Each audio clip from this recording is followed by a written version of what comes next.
Yo creo que a nadie le gusta lidiar con conflictos, pero definitivamente hay situaciones en las que es inevitable tener que vivirlos. El punto no es el conflicto en sí, sino cómo lo manejamos. El apóstol Pablo en nuestro devocional de hoy nos da ejemplos de cómo manejar conflictos. Dice en su segunda carta a los Corintios capítulo 2 versículos 5 y 6. Pero si alguno me ha causado tristeza, no me la ha causado a mí solo, sino en cierto modo, por no exagerar, a todos vosotros. Le basta a tal persona esta reprensión hecha por muchos.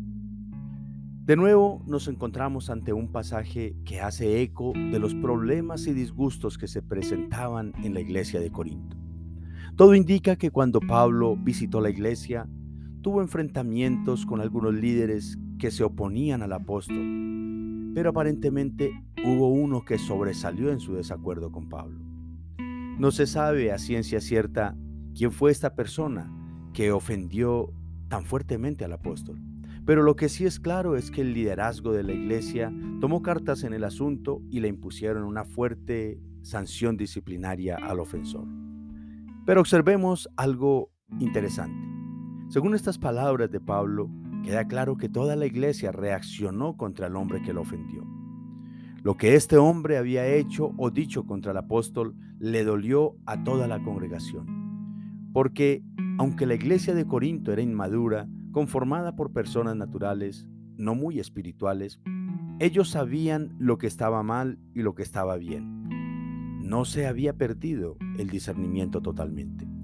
A pesar de que había oposición contra Pablo, la mayoría apoyaba a su fundador y se identificaban con él, porque sabían que era una persona sabia y temerosa de Dios que buscaba y practicaba la verdad. Hermanos, es evidente que el marco de esta situación es la iglesia. El problema se presentó en la congregación y se está tratando según la disciplina de la iglesia. Pero en esta oportunidad quisiera que apliquemos este pasaje a otros contextos, no solo eclesiales, sino a modo general. Aprendamos dos cosas. El pecado hay que rechazarlo a toda costa, independientemente de quién sea que lo está cometiendo. Muchas veces, por temor o incluso por lo que a veces creemos que es amor, ocultamos y hasta permitimos el pecado de los hermanos o de algún familiar. Sin embargo, este silencio o esta permisividad no es amor, ni tampoco le debemos tener miedo a enfrentarlo, siempre y cuando se haga según el modelo bíblico. En segundo lugar, ¿en qué momento y de qué manera es bueno y sabio que los demás se enteren de nuestros desacuerdos con otras personas? En el caso de Pablo, era un asunto de iglesia y con toda seguridad el apóstol siguió todo el patrón que Jesús mismo había enseñado por allá en Mateo capítulo 18 versículos del 15 al 17, donde dice: por tanto, si tu hermano peca contra ti, ve y repréndele, estando tú y él solos. Si te oyere, has ganado a tu hermano.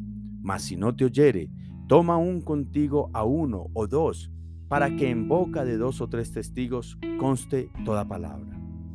Si no los oyere a ellos, dilo a la iglesia, y si no oyere a la iglesia, tenle por gentil y publicano. Este es el mismo modelo que nos corresponde seguir a nosotros en la iglesia y también de alguna manera en nuestros asuntos personales. Pero ¿cómo lo deberíamos manejar entonces ahí en casa cuando se presentan desacuerdos con otras personas, incluso de la misma familia? Por ejemplo, yo me doy cuenta de que cuando alguien tiene conflictos externos a la casa, pero llega a su hogar y sus hijos, su esposa se enteran de que papá y el esposo tienen un desacuerdo con alguien, ellos inconscientemente se indisponen también contra esa persona. Incluso noto que empiezan a cogerle cierto fastidio, aunque papá no se lo mande. Esto muchas veces sucede porque irresponsablemente el papá llega a casa, cuenta todo y muchas veces lo cuenta a su manera, victimizándose. Es un ejemplo. Créanme, esta es una de las mayores razones por las que hay divisiones entre las familias, porque los involucramos a todos en cada desacuerdo que tenemos. Y obviamente, nuestros hijos, nuestra pareja o las personas más cercanas a nosotros se van a indisponer con los que supuestamente nos hacen daño.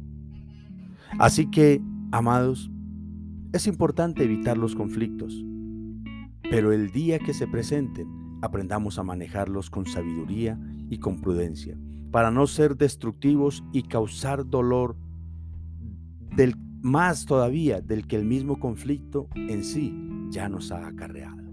Vamos a orar, amados hermanos, para pedirle al Señor.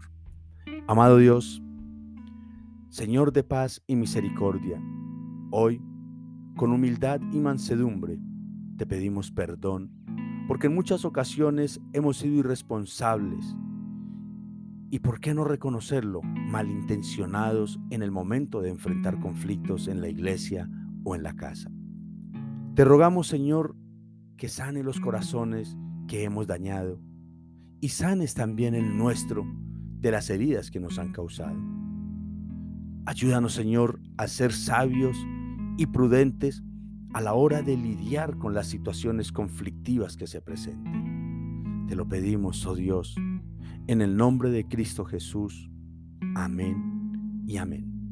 Te ha hablado el pastor William Zúñiga de la Iglesia Renaciendo en Cristo y te pido muy encarecidamente en el amor del Señor que compartas este y cada mensaje. Con seguridad, alguien más también necesita escuchar la instrucción del Señor. Dios te bendiga. Te espero mañana.